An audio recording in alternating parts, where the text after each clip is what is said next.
Mad Knicks giving a recap of this week's games. Let's just get right into it, man. I ain't gonna waste your time, man. This week, a pretty good week. 2 wins out of 3 games. You can't really complain too much about that.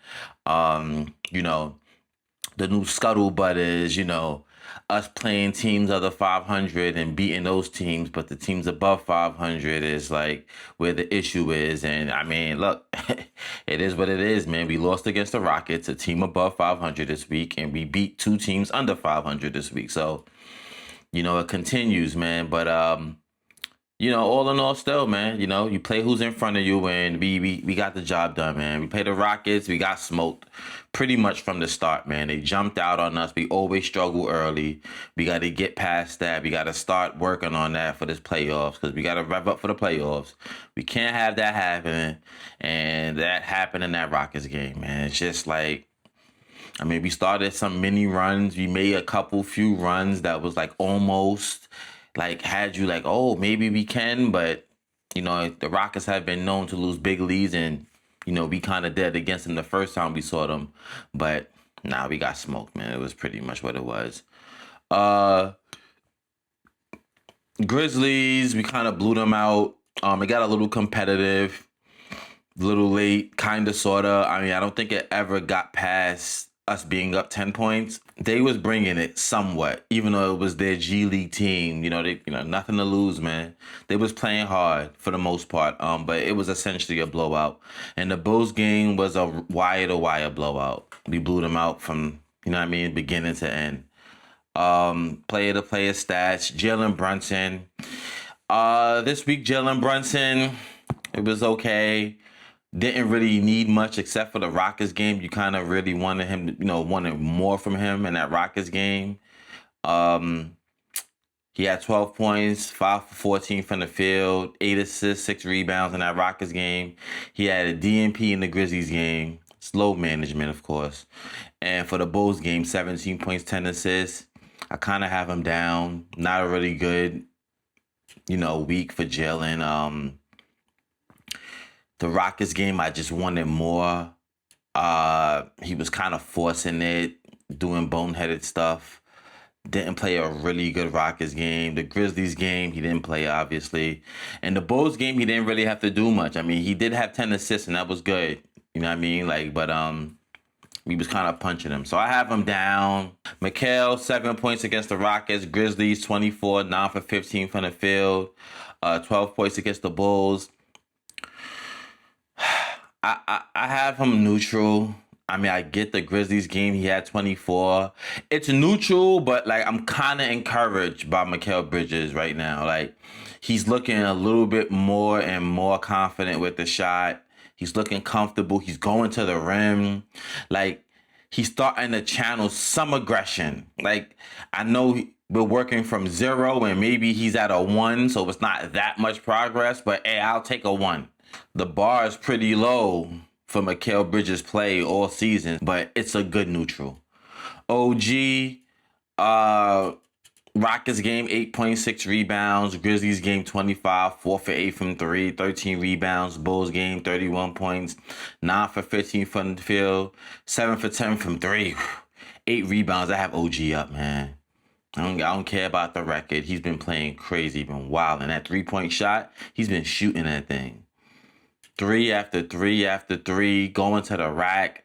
OG still frustrates you because he still got that wide dribble when he's trying to go to the rim and someone comes in and swipes and he loses the ball, the turnover, something like things like that here and there. You don't like with OG, but he never shies on defense. And offensively, he's been bugging. He's been bugging, man. Like he's revving up for that playoff. Like I'm seeing it. I have him up. Josh, 13 points, 5 rebounds. Grizzlies game, 5 points, 6 rebounds, 6 assists. Bulls game, 7 points, 11 rebounds. I have Josh up, to be honest with you. That shot still has been falling. I know it's only 5 points, 7 points. 5 points against the Grizzlies, 7 points against the Bulls. He had 13 against the Rockets. He's been shooting it. He's been confident. He's been scoring. He's been going to the rack.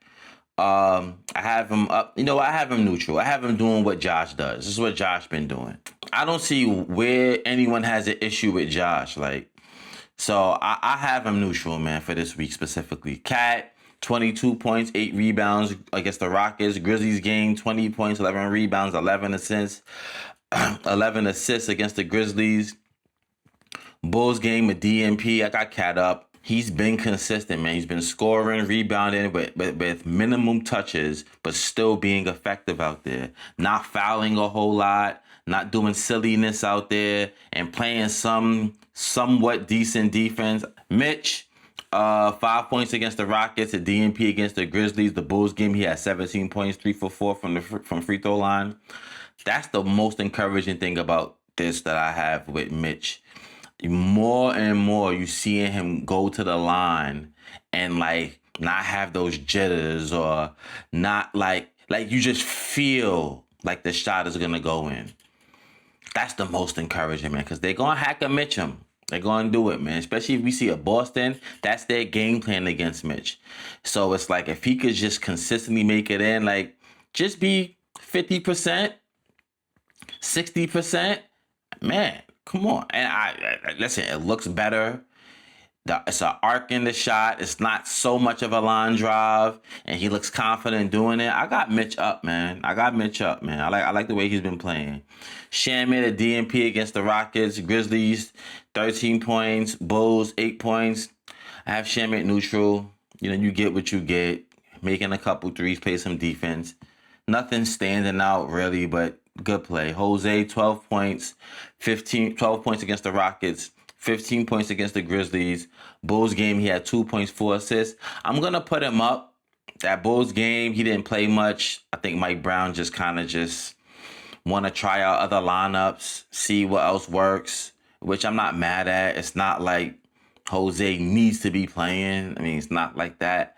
But I still have him up. That Rockets game, he was scoring. He gave us some good minutes in that Rockets game. The Grizzlies game again gave us some good minutes. And being offensively effective, because just pushing pace is cool, but it's not gonna mean nothing if they're not afraid of you scoring. They're not afraid of you. If you're not being a threat out there offensively, nothing happens. You're just a guy running around. Like, so he's been scoring the ball, man, hitting the open three, a layup, a floater or two. I got him up. Mo, Rockets game, he had 0. Grizzlies game, he had 4. Bulls game, he had 6. Neutral is pretty much what he is. You know what I mean? I know Knicks fans love Mo Diawara, and I think he's an okay player, but he's not a consistent ball player yet. He's just tall and athletic. Huck Porty, 0 points. Grizzlies game, 7 points. Bulls game, 6 points. Neutral, pretty much. Both of those games that he had scored was garbage time in it, so neutral, doing what he does. Nothing special. Kolick, 0 points against the Rockets, 9 points against the Grizzlies, 8 points against the Bulls. Neutral. I do like Kolick's shot, man. The shot is like really coming along, man. It's like it's almost becoming automatic. That shot and that defense sticks. Maybe not this year, but next year we could start thinking about him really being the point guard in the rotation. JC, 10 points against the Rockets, 8 points against the Grizzlies, 4 points, 5 rebounds against the Bulls. I have Jordan Clarkson up. Jordan Clarkson has been playing defense, like picking up his man, full court, getting mixy, like getting his hand inside the passing lanes, steals, deflections with the scoring. It's so much so that, as I said, I think he needs to be a part of that playoff rotation. If we're going 9, JC, Deuce, Shamit, and Mitch come off the bench. And if you really want to go 10, depending on the players, the matchups, it's either going to be a Mo Diawara if you need size, but if you need more point guard play, you can make it a Kolick / Jose Alvarado. You know what I mean? Two of those 3 can make it the 10th guy. You know what I mean? Depending on the situation. But as far as like a static bench, I think it's Juice, Shamit, Mitch, and I think Jordan Clarkson did enough and does enough, especially because of the defense, he should be in the rotation. Shohan, 2 points, DNP against the Grizzlies, 7 points against the Bulls.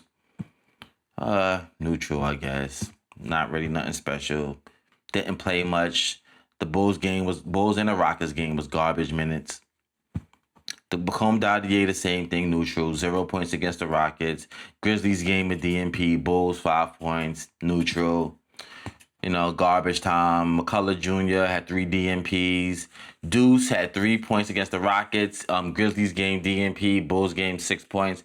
I have Deuce down, but he's coming off of an injury. But he had the scare. So, he's still working his way back. The Bulls game was encouraging. He made a shot or two. So, he's working his way back, man. He's working his way back, but he's still Deuce. Deuce, I have him down, but I'm like, I'm optimistic with Deuce, man. I gotta let him work through it. So looking for next week's the last week of the season. We got 4 games. We're gonna have some time off because I believe the 12th is the season ends and the first round starts the 18th. So we'll have 4 days if we even start on the 18th. We might not. But if we start on the 18th or the 19th, we'll have 4 or 5 days, of rest. So it's all good. But Monday, we play against Atlanta.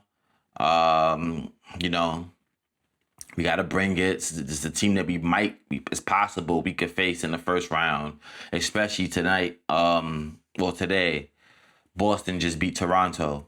So, it's going to be up and down. I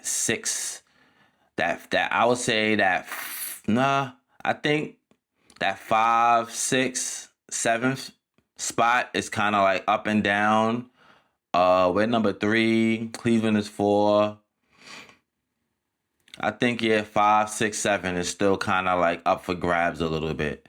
So they'll just continue to be jockeying for position, and you just don't know. It's like between Philly, Atlanta, and Toronto. The Hornets they only 1 game behind. I believe they're in the 8th. So they're only 1 game back of whoever's in the 7th. But, we'll see. So Atlanta, it's a litmus test. Then we play against Boston, another litmus test. That could be a second-round matchup. Toronto could be a first-round matchup. Charlotte could be a first-round matchup. Those is 4 games of all pretty decent teams. And we got to really start to bring it, but we are bringing it with a purpose to rev up for the playoffs. We don't need to be getting smoked. We don't need to be half asleep. We don't need to be day walking through these games. We need to be having some sort of focusedness and trying and just getting the kinks out. Whatever little bit of last kinks we have, we need to really be keying in on those things and getting revved up for the playoffs, man. This is the last week. Winning, I want to win because we gotta win. I mean, unfortunately, we really kind of have to win out. But also, I want to see very good play. I want to see clean play. I want to see aggressive play.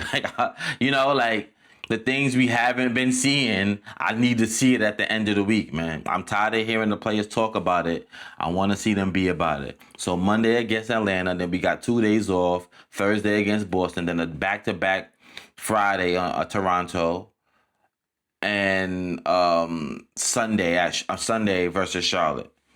So, hey, man, next week, man, it's the last week, man.